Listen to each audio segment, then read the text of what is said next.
Everyone who didn't believe it, they don't know a thing.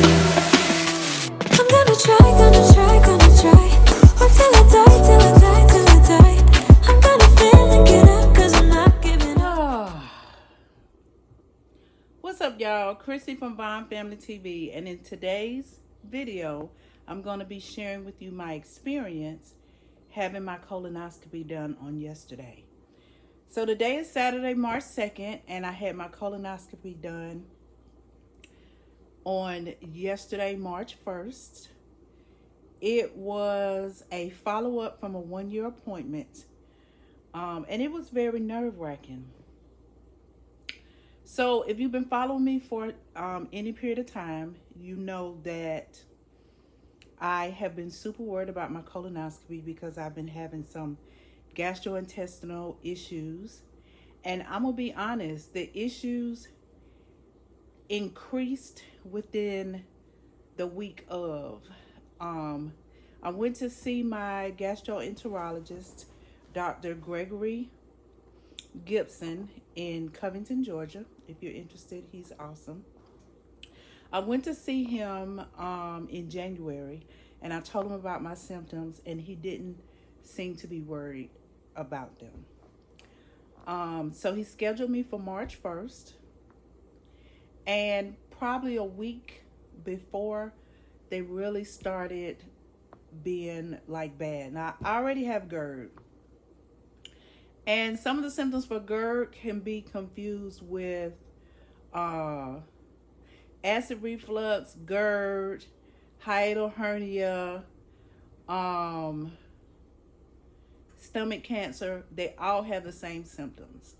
Mine have been increasing, and the week leading up to my colonoscopy, I also started having extreme bloating and really bad gas. So I've been super nervous.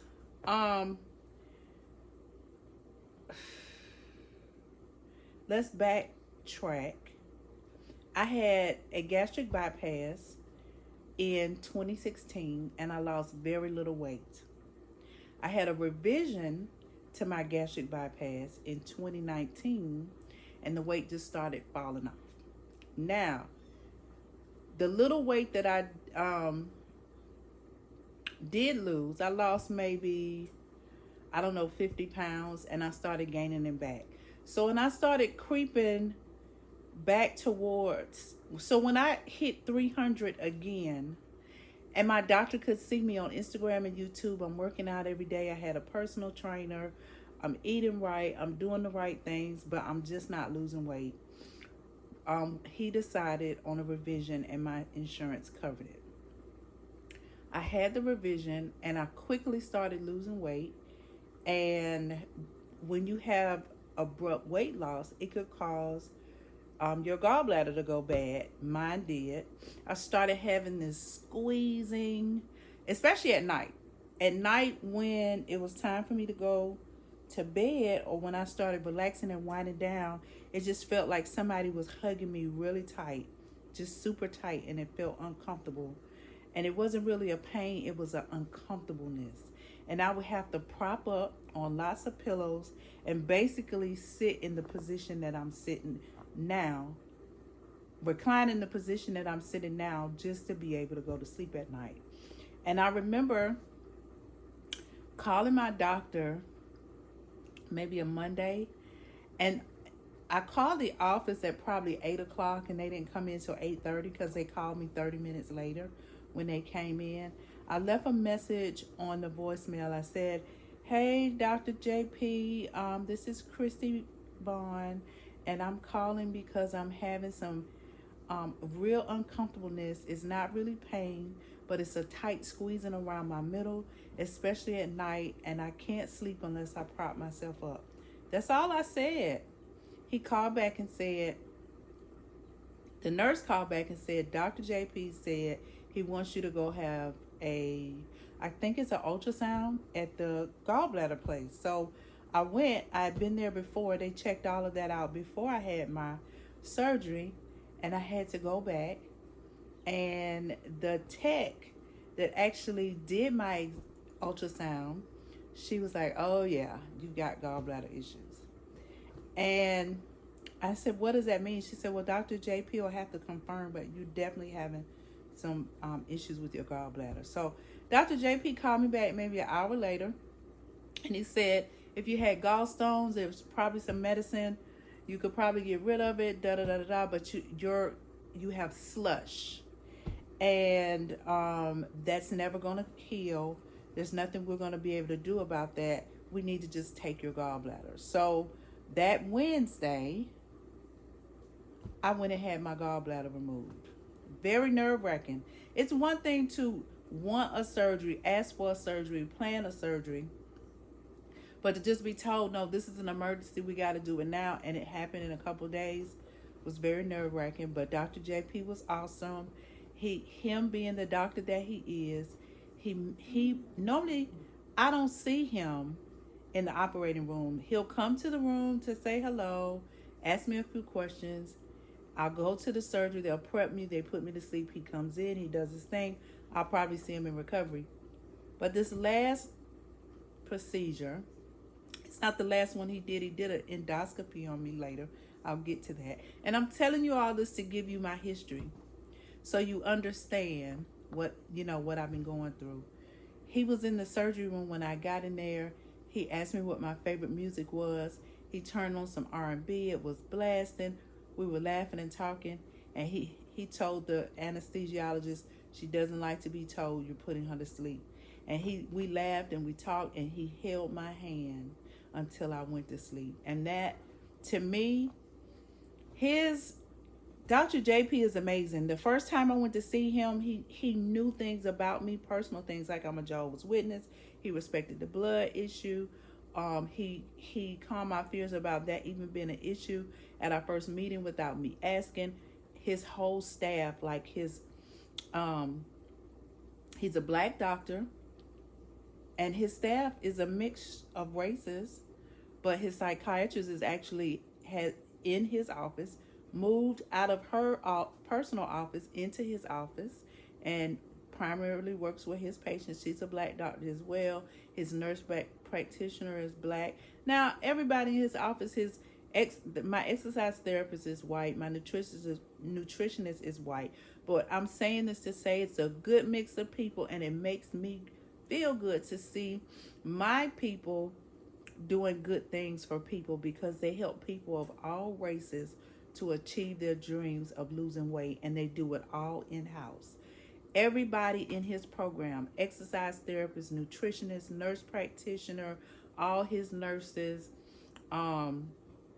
his psychiatrist, everything that every step you have to take in his program is in his office. You don't have to go anywhere else. And most of his staff are bypass or weight loss patients, people that have had surgery or used tools to help them to lose weight, whether it's sleeve, bypass, duodenal switch, or just a good weight loss program. So they're in Marietta. It's Dr. Fritz John Pierre. I love him. I'll pop his picture on the screen. Anyway, so he did that surgery, and after the gallbladder surgery, I started having issues that I never had before. When you don't have a gallbladder, you don't have anything to buffer the food that you eat and make your stool hard, okay? So you have to really be mindful of what you eat.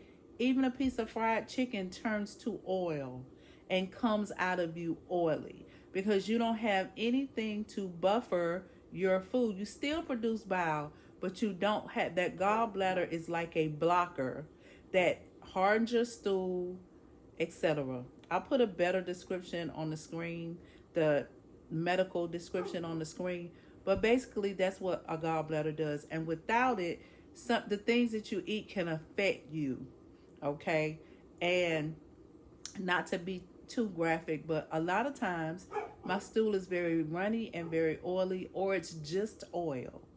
So I started having a lot of issues that I wasn't used to, but I knew it was because I wasn't having a gallbladder, and maybe I didn't eat the right things. A bag of chips can have the same effect. It's cooked in oil. It's high in fat. High in fat foods do that. So I started having a lot of things happen to me, and paying attention to it. I also have a tight esophagus, and I was having a lot of problems swallowing food. After your surgery, after your weight loss surgery, you have to chew your food like 20 more times than you normally would. It needs to go down liquid. And I'm already a fast eater, and I don't chew my food that good, so I struggle with it even today. Food doesn't it my esophagus is tight, and if food won't go down, it has to come back up. It gets stuck, and I can't function. I can talk and breathe and everything, but if it gets stuck, I have to go to the bathroom, make it come back up. I'm telling you a lot of personal stuff about me, y'all, but this is something that I've been struggling with and dealing with for years. I have to have EDGs. That's an endoscopy where they go in, check out my esophagus, and they widen it. But it's like a muscle. It's like having a baby, right? You go in to have the baby, that muscle expands, the baby comes out, and then that muscle goes back. So the same thing happens with your esophagus. You open it up, it expands, but it tightens up. Maybe not all the way, but it will tighten back up. So that's one of the reasons I have to have an endoscopy whenever I have a colonoscopy. Okay, so you know that part about me, right? So I'm experiencing all of these things from my tummy and from my throat that are uncomfortable, but I got used to them. Then all of a sudden in the last year or two, every now and then, the things that I would eat would make me have really bad gas to the point that it cramps a lot. And a couple of times in my sleep, I was jumped up because my throat just like froze, like it closed up and I couldn't breathe, and it startled me, and I jump up, like physically stand straight up when it happens and try to breathe. And that happened to me once or twice in the past, and I could really pinpoint, like we had ribs or something that night. Maybe I ate and laid down, and I'm like, man, I can't do that. I have to make sure, because I developed what's called GERD, gastrointestinal esophageal reflux something. I'll put it on the screen. I developed GERD since all of this other stuff happened, which causes bad indigestion, gas, regurgitation. Sometimes it happens in your sleep. Been experiencing that over the last couple of years.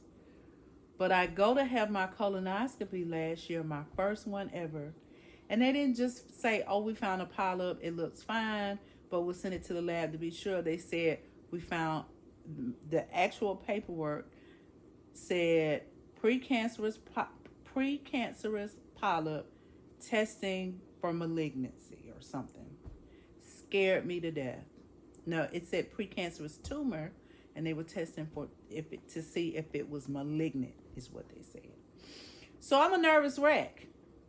And a week later, it's benign. I don't go back to the doctor for a follow-up for a couple weeks, and they're like, oh, it's fine, but we want you to come back in a year for a colonoscopy. So over the past year, and then finding out that my aunt had stomach cancer, and knowing that cancers, you're more likely to have cancers that happen to people on your maternal side, your mother's side. It's really scared me to death, knowing that they found the polyp in I can't remember if it was my stomach or my colon, and then having her pass away. And I've just been a nervous wreck over the past, probably since she passed away. I have just been a nervous wreck. And I even said to you guys, I've said it to my husband and to a few friends, I really think what I'm feeling is way more serious than just GERD, because I've been having some real issues. Like even last night, I didn't feel my best, but I finally have a solution, and I can't wait to tell it to you. But let me tell you why cancer makes me so nervous. My father died of cancer. he had prostate cancer that turned into bone cancer. It metastasized. But let me give you the history. Hold on. My father had, like I said, my father had prostate cancer that metastasized to his bones. But let's back up to his grandmother, which was my great-grandmother. His mom's mom, my great-grandmother, had breast cancer. She had breast cancer. She died from breast cancer. She had 5 daughters, including his mom, which is my grandmother. She had 5 daughters. My grandmother died in her 40s. The rest of her daughters, the other 4, had breast cancer like she did. 2 of them died from breast cancer. 2 of them are breast cancer survivors. Well, 3 of my aunts are passed away now, but I have 1 aunt still living, great aunt still living, and she is a breast cancer survivor. So maternal great-grandmother had 5 daughters. 4 of them had breast cancer. Maternal great-grandmother had 3 sons. All 3 of them had prostate cancer. Okay? So all of her children, out of all 8 of her children, 7 of them had cancer. Okay, so 5 girls had breast cancer like she did. She had 8 children. Out of her 8 children, 4 girls had breast cancer, 3 boys had prostate cancer. Okay? So that 7 of her 8 children ended up with cancer. Now her daughter, who did not have cancer, or who died, before she developed breast cancer, my grandmother had 3 boys and 1 girl.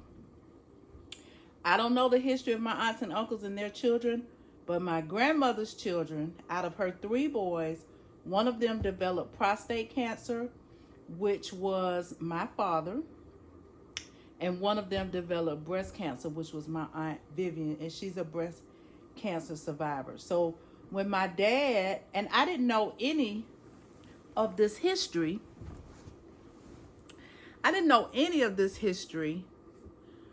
when my father was sick. I knew my aunt was a breast cancer survivor. I knew that she had a mastectomy where they took her breasts off. I knew she had went vegan and she was in the best health of her life. But I didn't know the history of her family, her mother's side of the family. When my dad developed, we didn't know he didn't know he had cancer until it metastasized to his bones. Now, he was at the VA all the time. He had diabetes, he was on dialysis, heart problems, osteoporosis, all kind of things going on, but they wasn't checking his prostate. He was at the VA hospital all the time. That's a whole nother story time. So anyway, he found out he had bone cancer, and they realized that it actually had metastasized from the prostate cancer. And so when he passed, my aunt told me the family history. Made me a nervous wreck. Just like I was nervous, super nervous about, what was going on with me, that had me nervous as well. So nervous that I ended up going to get Brax tested.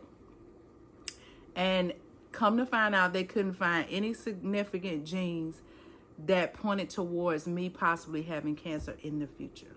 So that was a good thing. But then when and they kept stressing that normally a child develops sickness and diseases from their maternal side, my mother's side. Well, at the time, nobody on my mother's side of the family had any issues. So I think when my aunt developed stomach cancer, it made me paranoid in a sense, because I got tested yesterday. First of all, I don't have cancer. Thank Jehovah for that. My colon looked good. My esophagus looks good. And normally when they do an EDG, they have to open up the esophagus because I have a tight esophagus and it has a slight curve in it and food gets stuck. And that's still happening. But he said it was opened. It was open really good. He was happy with it, and he didn't touch it. I had a small polyp. They called it a polyp. In my colon, they removed it. They did send it off for testing, but he said it doesn't look like cancer. It just looks like a polyp. And I had a small polyp in my pouch. Now, again, I had gastric bypass. So my full stomach is still there, but they took a corner of it and created a pouch. And my food goes from my esophagus into my pouch, into my intestines. So the opening from my esophagus into the pouch looked good. There was a small polyp in the pouch. They removed that. And then, but the opening from the pouch to the intestine was significantly smaller. I can tell from the pictures, significantly smaller, that leads into the intestines. And I told him that I have a lot of bloating and a lot of gas, and he thinks that that could be the cause. So he's sending my pictures to a specialist friend because he doesn't deal with the intestine side of it. So he's sending the pictures from the colonoscopy to a specialist in his group and have him take a look at it. And he could say it's fine, or he could say, I'd like to see her maybe do a procedure to open it up or see, you know, what's going on that side of things. So I'm waiting for my follow-up appointment to find out about that. But other than that, he said everything looked fine. And Dr. Gibson is so wonderful that he sat down and he went picture by picture with me and my husband and told us exactly what it was, why it looked like that, etc. He did find a little diverticulitis, I think it is. He said it's common as we get older, and he wasn't concerned with it. So I'm just relieved and grateful to Jehovah for being a hero of prayer. I'm grateful to everybody that encouraged me that things would be okay, or that they would be praying for me, just sending me good energy all the way around. I'm super grateful for that. And I just wanted to let you know that what happened, kind of give you some history, because you guys probably thought, what, why is she going on and on? But I'm having some real issues. I'm still experiencing them. And I'm hoping that this specialist will help me come up with a solution to ease the discomfort that I feel. And I didn't get too graphic about the discomfort, but I'm having some real little pangs and pulls and pushes and stuff going on with my body. And I just want some relief and some answers. When you detect stuff early and find a solution, it's so much better than letting stuff fester and it turns into a bigger problem.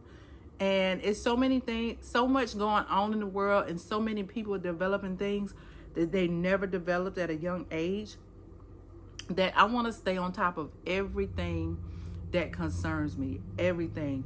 My mother, my real mother, my biological mother, was killed when I was 18 months old. That's another story. If y'all want to hear a story time, let me know. My dad died in his 60s back in 2014. He died in his early 60s. We were only 20 years apart. He died in his early 60s. My immediate family is gone already. My blood birthed me. Immediate family is already gone. So people die young in my family, and I want to break the cycle. In order to do that, I have to stay healthy. So making better choices, doing right by me, that's the next step. Hey y'all, I'm back. So today is Wednesday, March 6th, and I have my test results from the colonoscopy. And I was just editing the video. I didn't get into all the biopsies and stuff that he did, but I have the test results. So I'll tell you everything that they checked at my colonoscopy and what the result was. So we had 5 specimens, A, B, C, D, and E.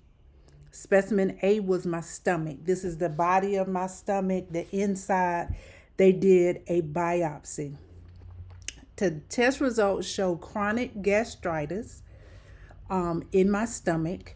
but no signs of H. pylori, and it's Helicobacter pylori, which is H. pylori, or malignancy identified. So no H. pylori, no cancer or malignancy identified in the body of my stomach. Sorry about that. Okay, so both specimen A and B both say stomach body. The second stomach, body of the stomach. Okay, the first one was a biopsy. Okay, so the biopsy found chronic gastritis, no Helicobacter pylori organism or malignancy identified. And then stomach B is a polypectomy. It says consistent with hyperplastic polyp. Oh, that's the polyp. They did a biopsy of the polyp. It said no dysplasia or malignancy identified. In cancer, the growth is either going to be benign or malignant. And they're saying that there's no malignancy. So in other words, it's benign. Benign means no cancer. Malignant means cancer. Okay. C is the GE junction. So they did a biopsy of that area. It says superficial squamous mucus with no significant histopathology, no esophagitis, no eosinophilus or malignancy identified. Good. The next biopsy is of the mid-esophagus. Superficial squamous mucus with no significant histopathology. Same thing, no esophagitis, no eosinophilus, no malignancy identified. That's the point, no malignancy. And the last one is the polyp of the colon sigmoid polyectomy. Hyperplastic polyp, no edematous mucus or malignancy identified. So the bottom line is I have gastritis, a history of colon polyps, and dysphagia, which I told you that they identified, had already identified in me. As we get older, we have it. So